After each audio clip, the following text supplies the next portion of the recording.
Well, friends, our scripture lesson today is taken from the Gospel according to Luke, chapter 6, verses 27 through 38. But I say to you that listen, love your enemies, do good to those who hate you, bless those who curse you, pray for those who abuse you. If anyone strikes you on the cheek, offer the other also. And from anyone who takes away your coat, do not withhold even your shirt. Give to everyone who begs from you, and if anyone takes away your goods, do not ask for them again. Do to others as you would have them do to you. If you love those who love you, what credit is that to you? For even sinners love those who love them. If you do good to those who do good to you, what credit is that to you? For even sinners do the same. If you lend to those from whom you hope to receive, what credit is that to you? Even sinners lend to sinners to receive as much again. But love your enemies, do good, and lend, expecting nothing in return. Your reward will be great, and you will be children of the Most High, for he is kind to the ungrateful and the wicked. Be merciful, just as your Father is merciful. Do not judge, and you will not be judged. Do not condemn, and you will not be condemned. Forgive, and you will be forgiven. Give, and it will be given to you. A good measure, pressed down, shaken together, running over, will be put into your lap. For the measure you give will be the measure you get back. Friends, this is the word of the Lord. Well, this is part 2 of a series of a message that I'm calling Plain Talk, because this is Jesus' Sermon on the Plain, which is the counterpart in the Gospel of Luke to the Sermon on the Mount in the Gospel of Matthew. And as I mentioned last week, most people have heard the Sermon on the Mount more often because it's nicer. All right, and so it does not have the tough talk in it, or as much of the tough talk in it that Jesus has in Luke's telling of the Sermon on the Plain, where he really shakes things up. Now, last week I was talking about the propensity that we might have to prefer the status quo to change, especially if we are benefiting from the status quo, that often we would rather keep things the same if it is to our benefit, rather than take the risk of shaking things up. This week, Jesus is very direct in telling people what they need to do to try and make the world a better place. Remember, this is like the marching orders for his ministry. This is one of the first big things that he says to the people, that he has just healed a bunch of people, he has just called the 12 disciples, and he's kind of laying out a vision for what it is that he wants to accomplish. And he begins by saying something that I think is one of the most it's one of the most well-known things that Jesus has said. Everyone knows he said it, and nobody wants to do it. Love your enemies. All right? Nobody really wants to. All right? We don't want to love our enemies. We want to defeat our enemies, or at least make them go away. All right? And so this is something that, it doesn't take a lot of people to tell them, hey, did Jesus say love your enemies? Everybody recognizes that. But it's not something that we're really crazy about. And he understands this. Look, he says, but I say to you that listen. There's a little thing there. I say to you who are listening. I say to you who really want to hear what I have to say. If you're actually listening, if you actually care about what I'm saying, if you get it, you will love your enemies. And even then, he goes further. He says, if anyone strikes you on the cheek, offer the other also. We don't want to do that. And then, from anyone who takes away your coat, do not withhold even your shirt. Gets even harder. And don't forget who he's talking to. Because remember, a few weeks ago, there was a story about John the Baptist. And he was talking to soldiers who came to him, and soldiers came to him and said, what should we do? And he says to the soldiers, basically, stop taking advantage of people. And then tax collectors come to him and say, what should we do? And he says, stop taking advantage of people, all right? What's implied here in what Jesus is saying is that the people he's talking to are generally the victims of these acts. They are not the perpetrators. I mean, if these were the people who were doing the cheek striking, he would be like, stop hitting people on the cheek, okay? But instead, he's saying, if anyone strikes you on the cheek, because you're the kind of people who get struck on the cheek, offer the other.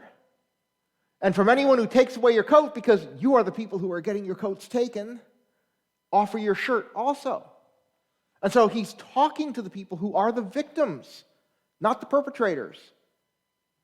And as victims, what do they want? They want their problem solved. If you're having your cheek struck, you're like, Jesus, I don't actually want you to tell me to offer the other cheek. I want you to tell the other guy to stop hitting me. I don't want you to tell me to give my shirt on top of my coat. I actually want you to stop people from taking my coat. But the problem is that Jesus is trying to broaden their view from solving their problem to solving the bigger problem. And the bigger problem is that anybody's hitting anybody on the cheek. The bigger problem is that anybody's taking a coat. See, we're called to solve the problem, not just our problem.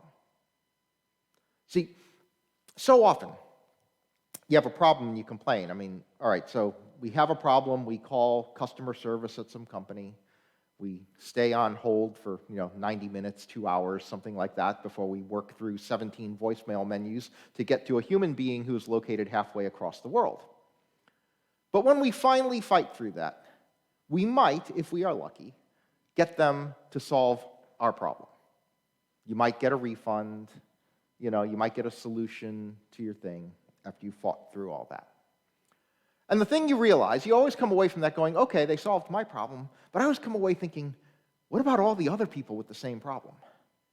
Because, on the customer service side, we always have learned one little mantra, which is that if one person's complaining, there are 10 other people with the same complaint, right? Sometimes companies actually use that math in deciding whether to fix a problem.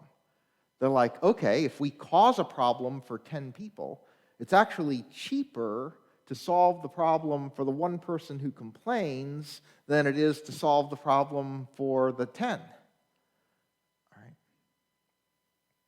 And so when you complain and you're the 1 out of the 10 and you get your problem solved, you've solved your problem, but you haven't solved the problem.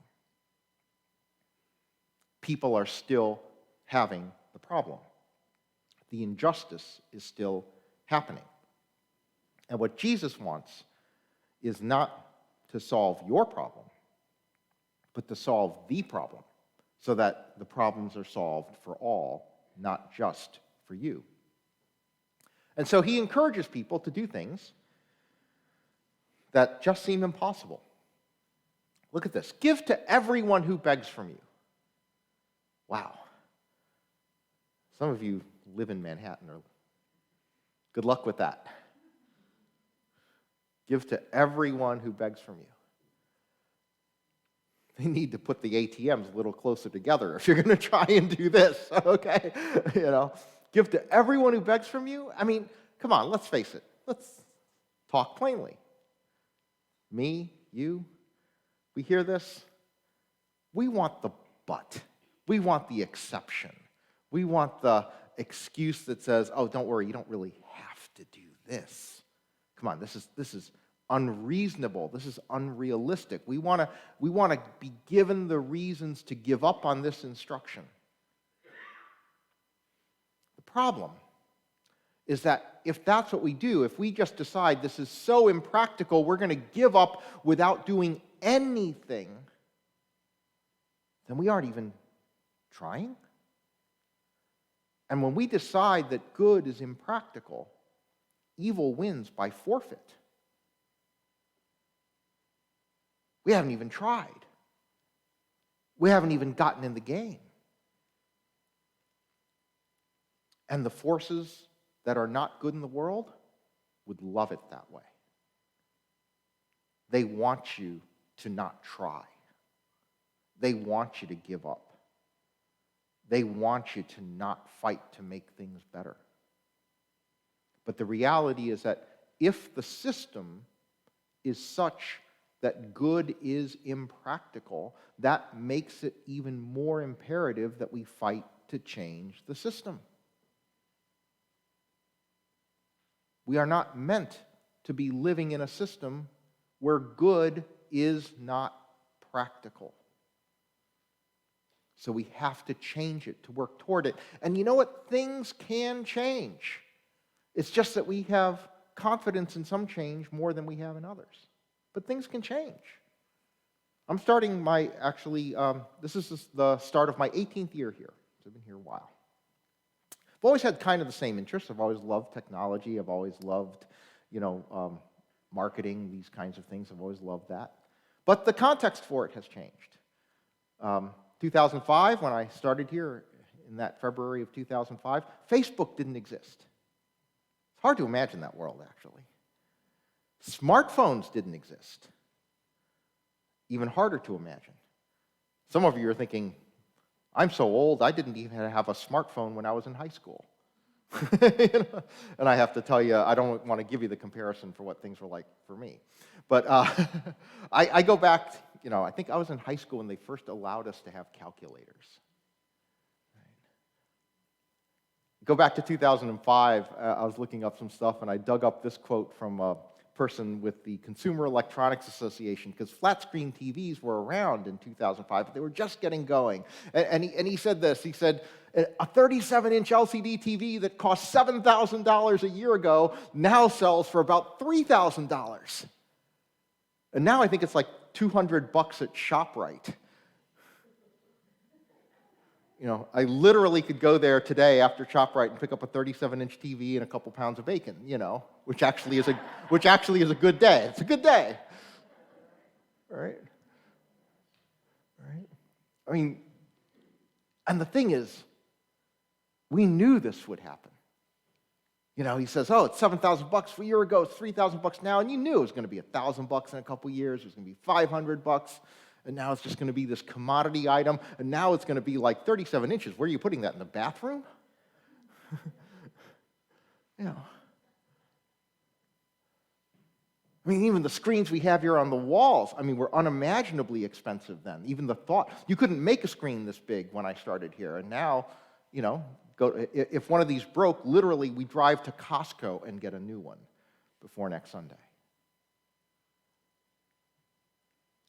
Why is it that we trust that the technology will improve inexorably, but we don't trust that ethics can improve inexorably?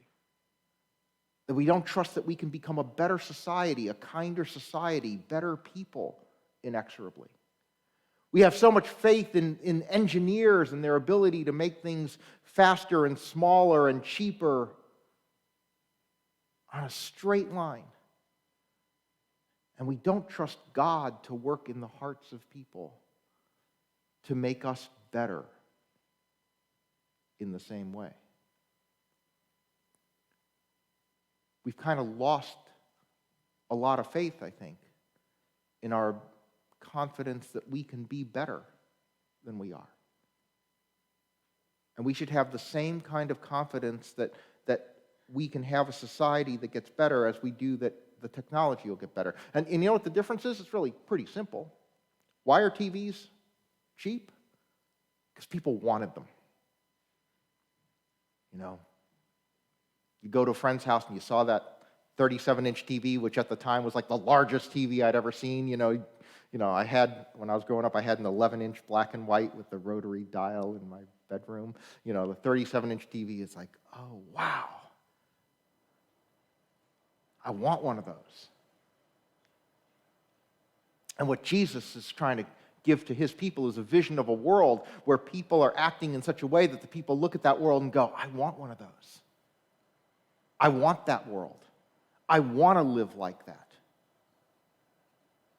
And he tries to point that out to them by saying, look, if you just live the way you're living, that's not really much of a world. He says, if you love those who love you, what credit is that to you? People expect this. They expect that you'll love the people who love you and hate the people who hate you. What's that?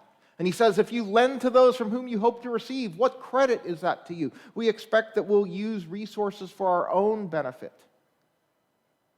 But that word credit's a really important word, because that word credit in the Greek is a word charis. It's the word from which we get words in English like charity. But the important thing about that Greek word charis is that it's also a word that we translate at other places in the New Testament as grace. Grace, which is unmerited favor. that God will give without demand, without requirement, not because you deserve it, but simply because God loves you enough to bestow grace upon you. And so if you go back and look at what he's saying and substitute grace instead of credit, essentially what he's saying is this: if you lend to those from whom you hope to receive, what grace is that? It's not grace. What grace is that? If you only love the people who love you, what grace is that? If what you do for others depends on what they'll do for you, what grace is that? It's not unmerited favor anymore, it's merited favor, and if it's merited, it is not grace.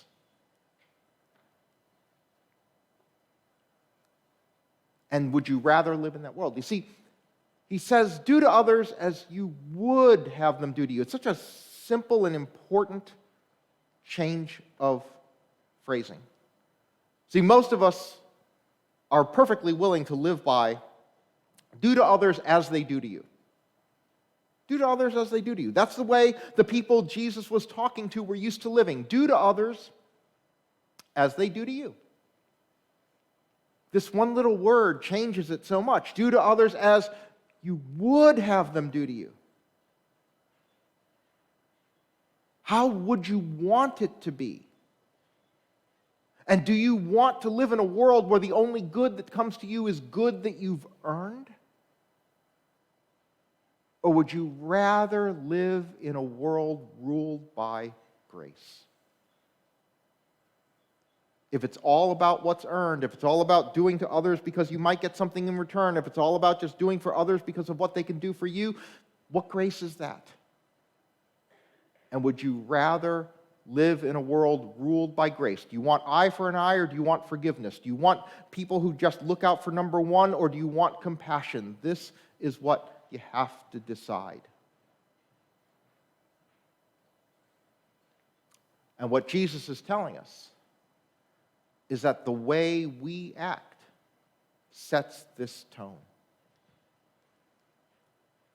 It says, give and it will be given to you. A good measure, pressed down, shaken together, running over, will be put into your lap, for the measure you give will be the measure you get back. How we behave will set the standard for others. And what he's talking about here is a historic problem of merchants cheating people with the way they measured things. So when he talks about a good measure, pressed down, shaken together, if any of you are bakers, one of the things that you know is that one of the least precise measurements is a cup of flour. How much is a cup of flour? Because if you pack it down, it's a lot of flour. If you sift it, it's not a lot of flour. That's why so many recipes have gone to weight by doing grams instead of a volume measure, because a cup of flour can be a whole wide range of quantity. And so if you were going to a merchant and buying a cup of grain, a cup of wheat, what did you want? Did you want the merchant who packs it down, pressed down, a good measure pressed down? I'm buying a cup from you and I want it pressed down, running over. I'm going to give you the overflow. I'm going to pack it down, and then I'm going to make it a heaping cup on top of a packed down base, and that's how much you get. That's the kind of merchant you want to deal with. That's the kind of world you want to deal with. The cheating was so rampant that to this day, right, you go to a deli section and the scale has a seal on it because they're inspected by the state to make sure that they're accurate, because cheating is such a rampant historical problem. State inspectors actually go around to gas stations and pump out a gallon of gas on the pump to make sure that it's actually a gallon in the bucket, because they could make a fortune if they simply delivered like 0.98 gallons for every gallon they're charging you for. So they measure that because cheating was rampant. It set the tone. And Jesus is saying, no, you have to behave differently because it sets a different tone. It makes people feel better. Simple thing, when I go to McDonald's, order my Diet Coke, right, and they put the thing in and they have those auto dispensers, you know, where you get a large Diet Coke and they hit the large button and it pumps the Diet Coke into the cup. I always appreciate it when they hit that little button at the end to top it off. Just makes me feel better.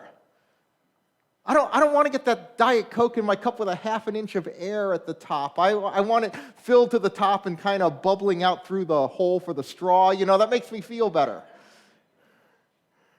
Right? It sets a tone. It makes me feel better about the whole transaction to get that extra sip at the top of the cup.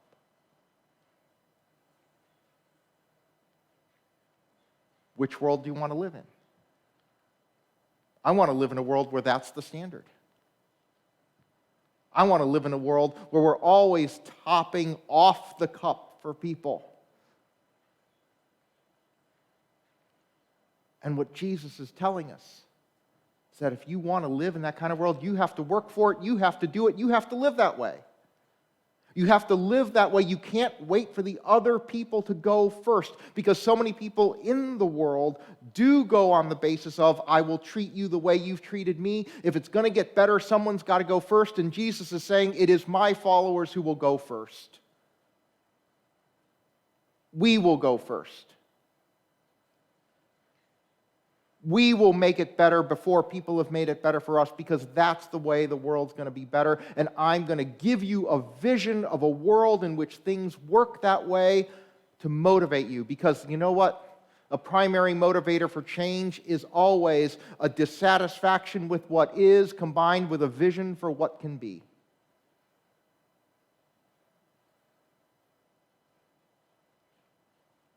You have to not like the way things are. You have to not like the cheating. You have to not like the striking. You have to not like the taking of coats. And then you have to have a vision for a world that is better. And so these people who are so often on the short end of these things and really just wanted that to stop, Jesus wasn't giving them a path to get even. He was giving them a vision of better. But I wonder if we've just lowered our expectations. I wonder if we've given up on this vision. I wonder if we've started to quit before we begin, so that in the battle against what's wrong, wrong is winning by forfeit,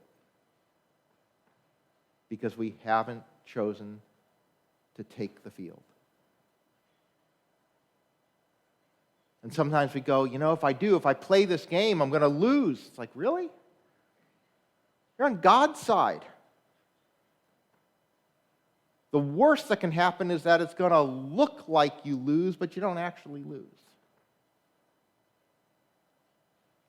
Because God's plan is for a world that is indeed ruled by grace, and you can make that happen by living that way. And even if it looks like you're losing, you're not. Looked like Jesus was losing when he went to the cross, but he wasn't. You may lose a coat and a shirt, but you're not losing. And the willingness to do that, the willingness to risk an apparent loss by getting into the game rather than allowing evil to win by forfeit, is what it will take for all of us to win. And that's what Jesus is calling for. He's setting forth a vision of us being the first to take that step, to set the higher standard, to treat each other better than we've been treated, in order that the world would get better. Because he didn't come to solve just your problem. He came to solve the problems. He didn't come just so you can win. He came so we all can win. And we can make that happen if we're willing to get in the game. Amen.